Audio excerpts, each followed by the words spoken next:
Last lecture में हमने discuss किया था कि एनर्जी क्या होती है, एनर्जी के सोर्सेज क्या होते हैं, एक अच्छा सोर्स ऑफ एनर्जी क्या होता है, what is a good source of energy. तो इस लेक्चर में मैं आपके लिए लेके आया हूँ classification of the sources of energy. Sources of energy यानी कि एनर्जी के क्या सोर्स हैं, कहाँ से हमें एनर्जी जो है वो मिलती है, कहाँ से एनर्जी हम डिराइव करते हैं। तो वो बेसिकली दो टाइप्स में डिवाइडेड है। एक है हमारी conventional sources of energy and other one is your non conventional sources of energy. Conventional sources of energy and non conventional sources of energy. अगर मैं कन्वेंशनल सोर्सेज ऑफ एनर्जी की बात करूं तो this is a non renewable source of energy. Non renewable source of energy, non renewable source of energy यानी कि वो energy source जो एक बार अगर खत्म हो जाए तो वो दोबारा हमें नहीं मिलेगा, that is a non renewable which is exhaustible source of energy. Example के तौर पे हम बात करें फॉसिल फ्यूल्स, जिसमें हमारा आ जाता है कोल, पेट्रोलियम एंड नेचुरल गैस। अब फ्यूल यानी कि वो चीज जिसको हमें जलाने से, जिस मटेरियल को जलाने से हमें एनर्जी मिले, that is called as a fuel. For example के तौर पे हम कोल जलाते हैं, कोल से हमें हीट मिलती है, दैट इज ए फ्यूल। हम लकड़ी जलाते हैं, वुड जलाते हैं, उससे हमें एनर्जी मिलती है, दैट इज ए फ्यूल। तो फॉसिल्स जो plants millions of years ago पहले जमीन में बरी हो गए थे, जमीन में गड़ गए थे, तो under heat and pressure they will converted into fossils. तो डेड रिमेन्स होते हैं प्लांट्स एंड एनिमल्स के, उनको हम क्या बोलते हैं, फॉसिल्स बोलते हैं। और जब हम फॉसिल्स को इस्तेमाल करते हैं एज ए फ्यूल, जैसे हम कोल को इस्तेमाल करते हैं as a fuel, that is called a fossil fuel. तो it is a conventional source of energy, you please remember this. Next is your thermal power plant. Thermal power plant की जब हम बात करते हैं ना, पावर प्लांट जो है this is also called as a power house and it is also called as a power station। यानी कि वो जगह an installation is setup where electricity is generated. एक ऐसी जगह, एक ऐसा सेटअप जहां पे इलेक्ट्रिसिटी को पैदा किया जाता है, इलेक्ट्रिसिटी को जनरेट किया जाता है, that is a power plant. तो यहाँ पे है हम बात कर रहे हैं थर्मल पावर प्लांट की। थर्म वर्ड जो होता है ना, इसका मतलब होता है हीट। जब भी हम थर्म कहीं पे यूज करेंगे तो थर्म स्टैंड्स फॉर हीट। तो थर्मल यानी कि जब हम हीट को इस्तेमाल करके बिजली को बनाएंगे, this is A thermal power plant. Thermal power plant में हम बेसिकली क्या करते हैं, ये एक ऐसी जगह होती है जहां पे हम हमारे जो फॉसिल फ्यूल्स हैं, जैसे सपोज कोल, उसको जला के हीट एनर्जी जो हमें मिलती है, उस एनर्जी को फर्दर आगे हम इस्तेमाल करके हम क्या बनाते हैं, हम बनाते हैं इलेक्ट्रिसिटी। तो next is your hydro power plant. Hydro stands for water. Whenever we talk about hydro, it stands for water and this is a power plant। Power plant यानी कि वो जगह जहाँ पे हम इलेक्ट्रिसिटी बनाते हैं using the flow of water। using the flow of water जब हम इलेक्ट्रिसिटी बनाते हैं, पानी का इस्तेमाल करके जब हम इलेक्ट्रिसिटी बनाते हैं, that is called a hydro power plant. अगर मैं हाइड्रो पावर प्लांट या हाइड्रो पावर स्टेशन की बात करूँ, जैसे आपका सलाल जो है, this is A hydro power plant, hydro power station है जहाँ पे बिजली बनाते हैं। बगली हाट जो है, this is A hydro power station जहाँ पे बिजली बनाते हैं। तो यहाँ बेसिकली क्या सिंपल सा फंडा है, यहाँ पे एक लगी होती है टरबाइन, यहाँ पे एक टरबाइन लगी होती है। तो हम क्या करते हैं, एक पीछे एक डैम क्रिएट करते हैं, उस डैम में होता है पानी। उस डैम, यहाँ से पाइपें लगी होती हैं इसके एग्जिट से, और ये पानी जब इसके ऊपर पड़ता है टरबाइन के ऊपर, तो आपकी टरबाइन घूमती है। इस टरबाइन के साथ हमने लगाई होती है शाफ्ट, और वो शाफ्ट आगे कनेक्टेड होती है आपके किसके साथ, जनरेटर के साथ। This is your generator. तो जनरेटर जो है, जनरेटर का सिंपल सा फंडा है कि जनरेटर को जब भी हम देते हैं मैकेनिकल एनर्जी, तो ये इसको कन्वर्ट करता है इनटू इलेक्ट्रिकल एनर्जी। अब मैकेनिकल एनर्जी क्या है, it is a combination of both kinetic energy plus potential energy. Kinetic energy यानी कि वो एनर्जी जो कि मोशन की वजह से आता है, which comes because of the motion of the flowing water, that is a kinetic energy in this case। and potential energy is energy due to its position। जैसे यहाँ पे हमने डैम में हम क्या करते हैं, हम एक ऐसा रिजर्वायर बनाते हैं जहाँ पे हम पानी को स्टोर करते हैं एट सम हाइट।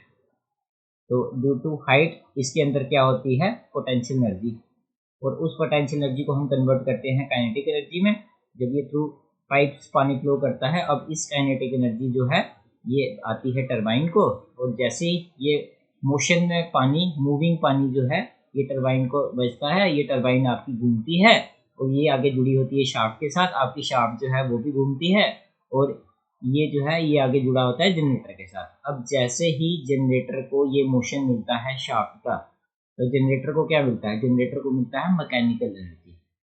तो मैकेनिकल एनर्जी जनरेटर को मिलती है और बदले में जनरेटर हमें आउटपुट क्या देता है, it gives us electrical energy. This is the concept of hydro power plants. Hydro power plants यानी कि वो जगह जहाँ पे हम क्या करते हैं, पानी का इस्तेमाल करते इलेक्ट्रिसिटी प्रोड्यूस करते हैं। तो ये हमारे आगे conventional sources of energy, one is fossil fuels, thermal power plants and hydro power plants. Using some technological improvements कुछ हम और लेके आए हैं। तो जैसे इसमें हमारे पास आता है biomass, biomass and wind energy. अब बायोमास बेसिकली क्या है, जो हमारे एनिमल वेस्ट हैं, एनिमल वेस्ट में जैसे हमारा आ गया काऊ डंग, तो दिस इज ए बायोमास। जो हमारे प्लांट वेस्ट हैं, तो जैसे हम प्लांट्स की क्या करते हैं, हम क्रॉप्स की हार्वेस्टिंग करते हैं, तो वहाँ से हमें जो रेजिड्यूज मिलते हैं, जो कुछ प्लांट रेजिड्यूज मिलते हैं, हमारी जो वुड है, जो हम जिसको हम फायरवुड बोलते हैं, जिस लकड़ी को हम जलाने के लिए इस्तेमाल करते हैं, तो ये भी एक क्या है, बायोमास है। तो यहाँ बेसिकली जो हम बात करेंगे, यहाँ हम बायोमास की बात नहीं करेंगे, यहाँ हम बात करेंगे बायोगैस की। तो बायोगैस जो है this is a excellent fuel. ये जो हमारे ट्रेडिशनल सोर्सेज हैं, वुड और काउडंग जो थे, they were not traditional sources, they were not excellent source of fuel, because ये काफ़ी ज़्यादा स्मोक प्रोड्यूस करते थे और उनकी कैलोरीफिक वैल्यू जो थी वो इतनी अच्छी नहीं थी। तो अब जब हम बायोगैस की बात करते हैं, तो बायोगैस जो है इस इज एक्सीलेंट फ्यूल, जिसमें हमारी मोस्टली क्या होती है, मीथेन। नेक्स्ट में हम इसको और अच्छे से डिस्कस करेंगे कि बायोगैस हम कैसे प्रोड्यूस करते हैं। बायोगैस को हम गोबर गैस भी याद रखते हैं, गोबर गैस भी बोलते हैं, याद रखिएगा। Next is your wind energy. अब विंड का हम इस्तेमाल करते हैं बरसों से इन विंड मिल्स, ठीक है। जैसे हम विंड मिल्स का इस्तेमाल करते थे कुएं में से पानी को लिफ्ट करने के लिए, हम इसका इस्तेमाल करते थे, बट आज की डेट में हम क्या करते हैं, हम विंड एनर्जी को हार्नेस करते हैं यूजिंग टेक्नोलॉजिकल इंप्रूवमेंट्स, और यहाँ पे हम विंड जनरेटर्स का इस्तेमाल करते हैं, विंड जनरेटर्स, और we can say wind turbines. अब विंड टर्बाइन क्या है, वो विंड मिल जिसका हम इस्तेमाल करते हैं फॉर जनरेटिंग इलेक्ट्रिसिटी, तो that is called as wind turbine. तो विंड जनरेटर में इसमें बेसिकली क्या होता है, हम बड़े अच्छे से इन सभी चीज़ों को डिस्कस करेंगे। You people don't worry about anything else, आप सिर्फ एक ओवरव्यू बना लो अपने दिमाग में कि सोर्सेज ऑफ एनर्जी को हम किस तरह से क्लासीफाई करते हैं और इसमें क्या क्या चीज़ें आती हैं। नेक्स्ट हम बात करते हैं non conventional sources of energy. Non conventional sources of energy, जिनको हम अल्टरनेटिव सोर्सेज ऑफ एनर्जी भी कहते हैं, क्योंकि हमारी कन्वेंशनल सोर्सेज ऑफ एनर्जी हैं, एक टाइम आएगा ये सारे खत्म हो जाएंगे, ये हमारे पास बचेंगे ही नहीं यूज करने के लिए। जैसे कोल जो है, कोल पूरी उम्र तो रहेगा नहीं, कोल एक टाइम आएगा खत्म हो जाएगा। तो हमें कुछ अल्टरनेटिव सोर्सेज ऑफ एनर्जी देखने की जरूरत है, जिनका हम इस्तेमाल करके हमारी जो जनरेशन हैं वो अपना जो है अपनी ज़रूरतें जो है वो पूरी कर सकें। तो non conventional sources of energy, इनको हम रिन्यूएबल सोर्सेज ऑफ एनर्जी भी बोलते हैं। रिन्यूएबल मतलब जो खत्म नहीं होंगे, विच आर इनएग्जॉस्टिबल, जिनको हम बड़े जल्दी रिन्यू कर सकते हैं नेचर में। अब इसमें पहली हमारी आती है सोलर एनर्जी। सोलर एनर्जी की जब हम बात करते हैं, हम बात करते हैं सोलर सेल और सोलर पैनल। अब सोलर सेल क्या है, सोलर सेल आपका बना होता है सिलिकॉन से। इसमें हम बेसिकली क्या करते हैं, जो हमारी सनलाइट है, जो हमारी सोलर एनर्जी है, उसको हम ट्रैप करते हैं, उसको हम हार्नेस करते हैं, और हम क्या प्रोड्यूस करते हैं, हम इलेक्ट्रिकल एनर्जी प्रोड्यूस करते हैं। अब सोलर सेल की क्योंकि जो एनर्जी हमें मिलती है, जो हमें इलेक्ट्रिकल एनर्जी मिलती है, जो हमें इलेक्ट्रिसिटी बिजली इससे मिलती है, उसकी जो आउटपुट वोल्टेज होती है दैट इज़ वेरी लेस। सिर्फ एक सोलर सेल लगाने से हमारा काम नहीं चलेगा, बहुत कम वोल्टेज देता है। इसलिए हम क्या करते हैं, काफ़ी ज़्यादा सोलर सेल्स को ज्वाइन करते हैं और हम बनाते हैं एक सोलर पैनल, जिसको आपने देखा होगा लोगों ने छतों के ऊपर लगाया होता है। और ये सोलर पैनल क्या करता है, ये सोलर पैनल आपको बिजली प्रोवाइड करता है। Next is your tidal energy. Tidal energy मतलब जब हम टाइड्स की एनर्जी को इस्तेमाल करेंगे फॉर प्रोड्यूसिंग इलेक्ट्रिसिटी। टाइड्स किसको बोलते हैं, the regular rise and fall of oceanic waters. Whenever this happens, it is called as a tide. ये किसकी वजह से होता है? Due to the gravitational pull of moon on the earth. अब ये आपका मून है, ये आपका अर्थ है। अब अर्थ में आपको पता है किस बना होता है काफ़ी ज़्यादा पानी से, 3/4 of the earth is water. तो मून क्या करता है, अब इसकी एक ग्रेविटेशनल पुल होता है, ग्रेविटेशनल खिंचाव होता है, जिससे क्या करता है, सी वाटर हमारा राइज करता है। और जब भी हमारा सी वाटर राइज करता है, इसको हम लहरें बोलते हैं, टाइड्स को, तो this rise is called as high tide. और जब भी सी वाटर आपका फॉल करता है, this is called as low tide. अब ये जो डिफरेंस है ना दोनों का, इसको हम इस्तेमाल करते हैं। अब इसमें हम बेसिकली क्या करते हैं, जो हमारा डैम होता है, जहाँ पे डैम की ओपनिंग होती है, वहाँ पे हम क्या करते हैं, एक टरबाइन लगाते हैं। और वो टरबाइन जो है which is fixed at the opening of the dam, तो वो क्या करती है, वो कन्वर्ट करती है आपकी टाइडल एनर्जी को इनटू इलेक्ट्रिक एनर्जी। नेक्स्ट आपका आ जाता है वेव एनर्जी। वेव एनर्जी जिसको हम बोलते हैं सी वेव एनर्जी, यानी जिसको हम वाटर वेव भी बोलते हैं। अब अगर हम समुद्र की बात करें तो आपके सी में क्या होता है, सी की सरफेस के ऊपर जब भी विंड ब्लो करती है, तो विंड काफ़ी फास्ट ब्लो करती है उसके ऊपर। विंड क्या है, basically air in motion, that is called as wind.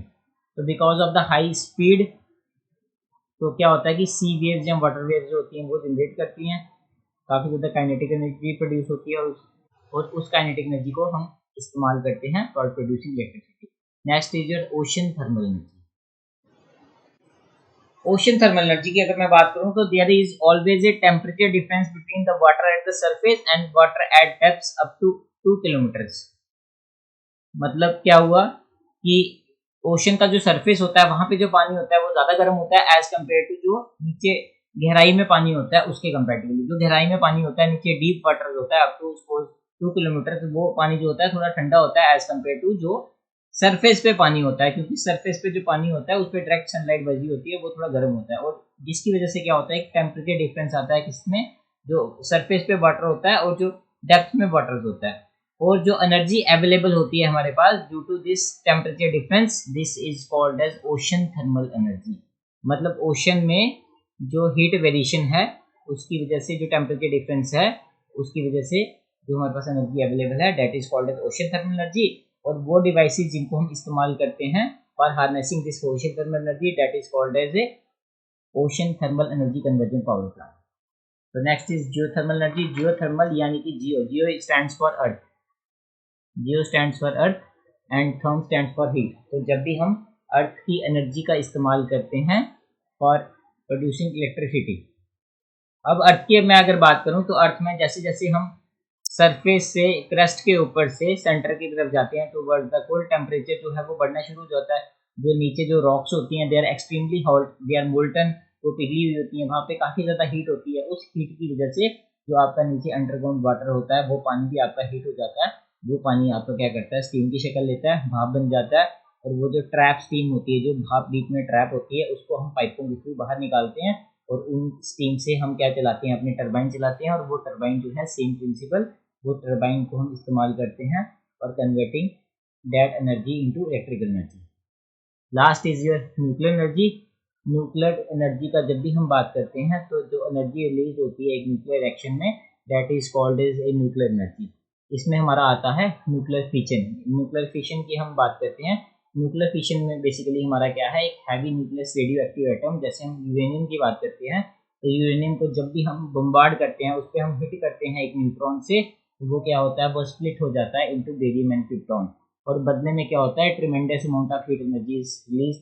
तो ये जो हीट एनर्जी रिलीज होती है काफ़ी ज़्यादा हाई क्वांटिटी में, इस हीट एनर्जी का हम इस्तेमाल करते हैं एक न्यूक्लियर रिएक्टर में।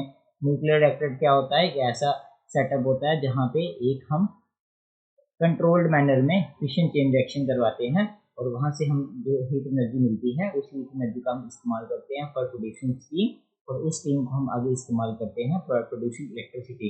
तो ये हमने आज डिस्कस किया classification of the sources of energy. Next lecture में मैं आपके लिए इन सभी टॉपिक्स को डिटेल में, डेप्थ में लेके आऊँगा, हम डिस्कस करेंगे। तब तक बने रहिए।